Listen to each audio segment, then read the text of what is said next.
ओला dock YouTube channel को subscribe करें और बेल आइकॉन को दबाना मत भूलें। बिस्मिल्लाहिर्रहमानिर्रहीम। मेरा नाम डॉक्टर सलमान जाहिद है। मैं एक वैस्कुलर सर्जन हूँ और मैंने अपना इंट्रोडक्शन इस तरह करवाता हूँ कि मैं ग्रेजुएशन जो की थी निश्तर मेडिकल कॉलेज से 1981 में की थी। उसके बाद मैं फ़ेलोशिप के लिए, हाउस जॉब के बाद फ़ेलोशिप के लिए गया हूँ। 93 में मैंने FRCS की है आयरलैंड से। फिर उसके बाद जो है मैंने पोस्ट सर्जिकल ट्रेनिंग करके वैस्कुलर सर्जरी की, वहीं से सेंट जेम्स हॉस्पिटल से शुरू की और फिर उसके बाद इंग्लैंड में मुख्तलिफ़ हॉस्पिटल्स में किया काम, जहाँ से मैंने वैस्कुलर सर्जरी की ट्रेनिंग ली है।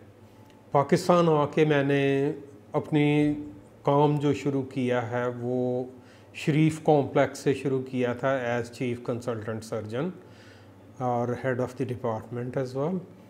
तो उसके बाद थोड़ी देर के लिए मैं शालामार हॉस्पिटल में भी काम किया, प्राइवेट प्रैक्टिस में मसूद हॉस्पिटल पे करता रहा हूँ। फिर मैं चला गया हूँ सऊदी अरब और मैं वापस आया हूँ और अब यहाँ पाकिस्तान में मैं काम कर रहा हूँ। और मेरा आज का टॉपिक जो है वो डायबिटिक फुट के ऊपर है। पाकिस्तान के टॉप डॉक्टर्स के साथ अपॉइंटमेंट बुक करें, वो भी पेशेंट फीडबैक देखते हुए। लाखों लोगों की तरह पाकिस्तान के सबसे बड़े डॉक्टर नेटवर्क का फायदा उठाएं और आज ही ओला डॉक ऐप डाउनलोड करें। ओला डॉक, डॉक्टर का अपॉइंटमेंट आसानी से। इसके लिए मुझे इंसेंटिव इस तरह मिला है कि मैं जिस वक्त भी देखा कि लोग पाँव काला करवा के या उसको गैंग्रीनस करवा के ले आते थे और आके जिस वक्त पूछते थे कि इसका कुछ हो सकता है या नहीं, बंदा उस वक्त जो है ना बड़ा परेशान हो जाता है कि अगर यही चीज़ जो है उस वक्त होती जिस वक्त काबिले इलाज थी और ये पैर बच सकता था तो ये और बात हो जा रही थी। अब मैं उसी चीज़ को लेते हुए जो है आपको ये एक्सप्लेन करना चाहता हूँ कि डायबिटिक फुट असल में है, क्या होता है और क्यों शुरू होता है और कैसे शुरू होता है और क्या इसकी कॉम्प्लिकेशंस होती हैं। जिस तरह आपको पता है कि पाकिस्तान में जो है इंसिडेंस डायबिटीज़ का या शुगर के मर्ज़ का 15 से 25% के दरमियान फिरता है और हर इंसान जो है जो डायबिटिक है वो शुरू से आखिर तक जो है वो तकरीबन 15% उसका चांस होता है कि वो एक दफ़ा किसी भी जगह पैर में, उसकी उंगलियों में या तलवों में जो है उसका अल्सर बने। अगर उसको जो है उसने ट्रीट नहीं किया है तो ट्रीट ना करने की वजह से वो बढ़ भी सकता है। इसकी मैं मिसाल इस तरह देता हूँ कि ये अगर आप पैर की उंगली इसको समझें तो अगर आपकी टिप के ऊपर एक छोटा सा मामूली सा ज़ख़म आया है रगड़ की वजह से या किसी वजह से, तो उससे ये बढ़ते बढ़ते जो है ये जानलेवा भी हो सकता है, जो मैक्सिमम हो सकता है।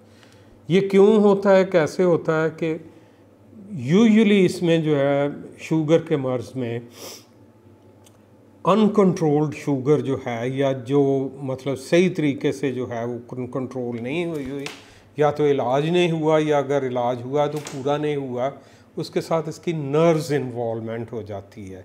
वो नर्व्स जिस वक्त इन्वॉल्व होती हैं तो उसमें सेंसेशंस भी चली जाती हैं, जो इसकी आपकी जो प्रोटेक्टिव सेंस होती है कि अगर आपका किसी गर्म चीज़ पे, कांटे पे या किसी चीज़ के ऊपर पैर लगना चाहे तो उसको फ़ौरन पीछे खींचता है।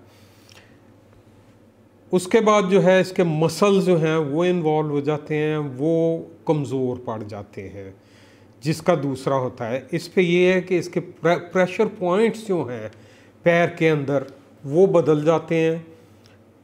आपकी प्रोटेक्टिव सेंस भी ख़त्म हो गई, आपका जो है वो चेंज हो गया जो प्रेशर पॉइंट है। तीसरी चीज़ होती है वो ऑटोनोमिक नर्व्स होती हैं जो आपके पसीना लाती हैं, वो भी ख़त्म हो जाती हैं। तो तीनों चीज़ों के ख़त्म होने से ये हो जाता है कि प्रेशर पॉइंट आपके चेंज हो के तो और जगह पे बहुत ज़्यादा प्रेशर पड़ जाता है जो अब नॉर्मल होता है, वहाँ से हीप अप हो के स्किन जो है थिक हो के तो एक कॉर्न सा बन जाता है। वो कॉर्न जो है जिस वक्त टूटा है तो वो वो अल्सर बन जाता है।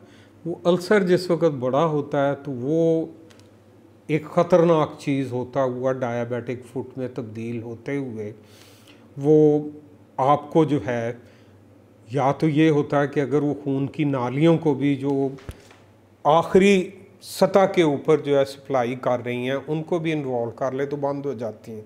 वो बंद हो जाएंगी तो गैंग्रीन हो जाती है।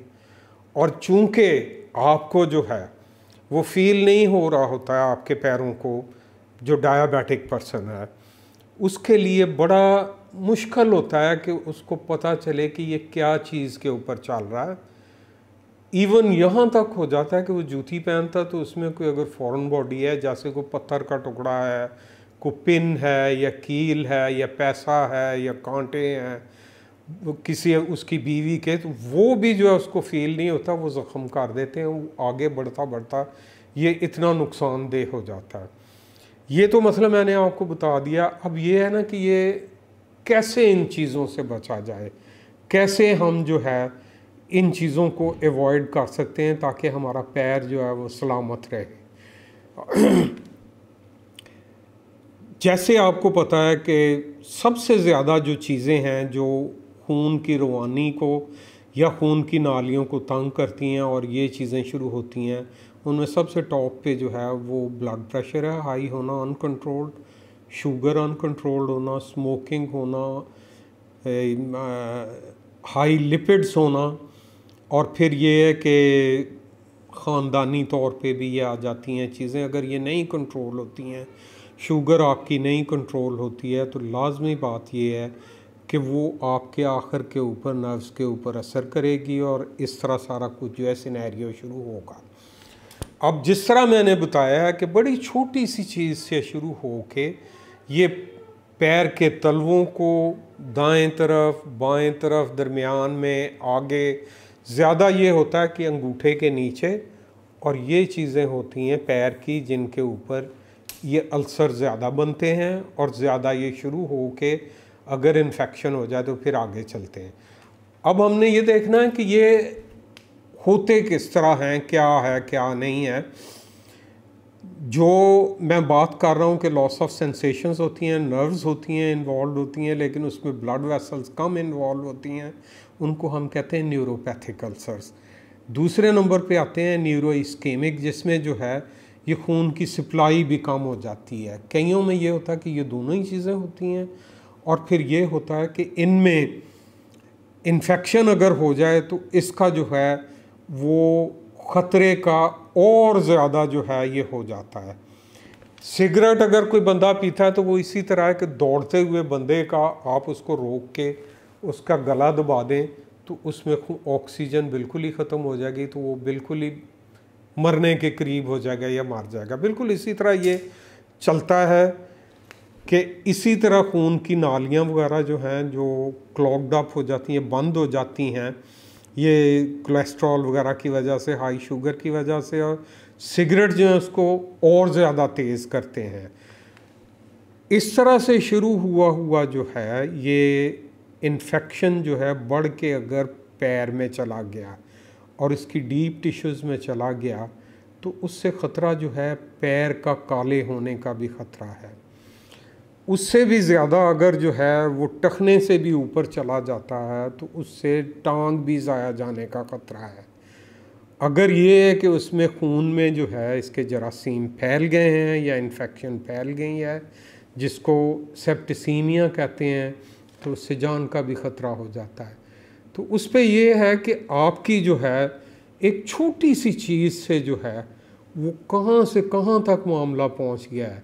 तो क्यों नहीं, जब तक ये चीज़ें पहुँचती हैं, आप क्यों नहीं सिगरेट भी छोड़ देते हैं, अपनी डाइट भी कंट्रोल करते हैं, आप सारा कुछ जो है ये इन चीज़ों के एहतियातों के ऊपर जो है वो करते हुए कम से कम ये करते हैं कि अपना बचत का सामान कर सकते हैं। जिस वक़्त आपने इसकी एहतियातें करनी है तो उसमें सबसे ज़्यादा पहले ये है कि ये कॉर्न वगैरह जो बने हैं प्लीज़ उनको घर पे ना काटें, इनको डॉक्टर के ऊपर, किसी अच्छे सर्जन के ऊपर छोड़ें ताकि वो इनको सफाई करे और इनके नीचे अल्सर को देखे, उनको ट्रीट करे। दूसरी बात ये है कि आपने पैरों के उंगलियों के दरमियान सफाई का ख़ास ख्याल रखना है। इनमें फंगस जमा होकर इन्फेक्शन होती है और वो इनमें से आगे जाती है।